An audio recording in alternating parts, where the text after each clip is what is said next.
Bonjour à tous. Dans le cadre du sport Introduction au Eurocode, aujourd'hui je vous présente des principes de calcul et de conception des structures de génie civil en béton, selon la norme européenne Eurocode, ou simplement l'Eurocode 2. Tout d'abord, l'objectif de l'Eurocode 2 est de s'appliquer au calcul des bâtiments, des ponts et des structures de génie civil en béton armé.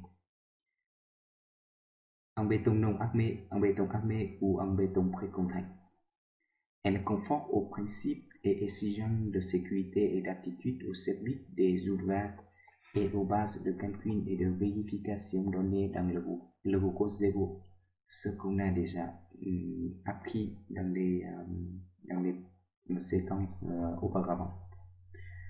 Conformément à cet objectif, l'Eurocode 2 comporte les parties suivantes. Premièrement, les règles générales pour les bâtiments, les ponts et les ouvrages de génie civil. Deuxièmement, les règles générales pour le calcul du comportement au feu et la conception et le calcul des éléments de fixation pour béton. Dans ce cours, je vais vous présenter les contenus suivants. Premièrement, la base de calcul. Ensuite, tout concerne les matériaux du béton à l'acier pour béton armé et les armatures pour béton précomplet.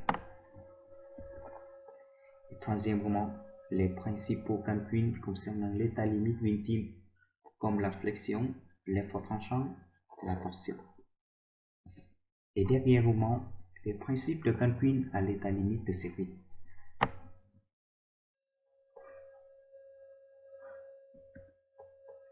La deuxième partie du cours concernant l'introduction des matériaux et tout d'abord c'est le béton.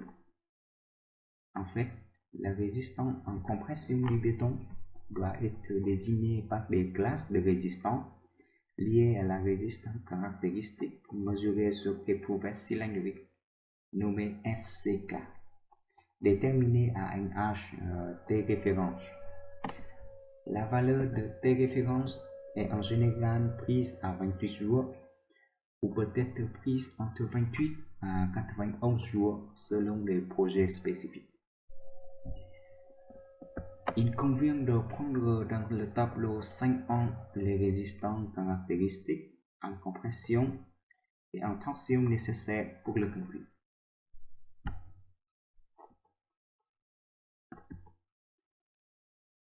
Pour les aciers, il y a des propriétés spécifiques suivantes. D'abord, c'est la classe de résistance selon les tableaux 5-4. Donc, on va trouver des valeurs caractéristiques de l'acier. Ensuite, c'est la classe de l'utilité des aciers pour béton armé.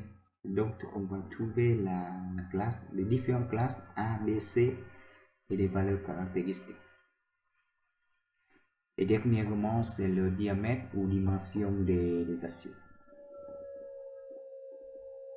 Concernant les hypothèses de calcul, il convient d'établir les calculs sur la base de l'aire nominale de la section des armatures et de déduire des valeurs de calcul pour des valeurs caractéristiques données ci-dessus.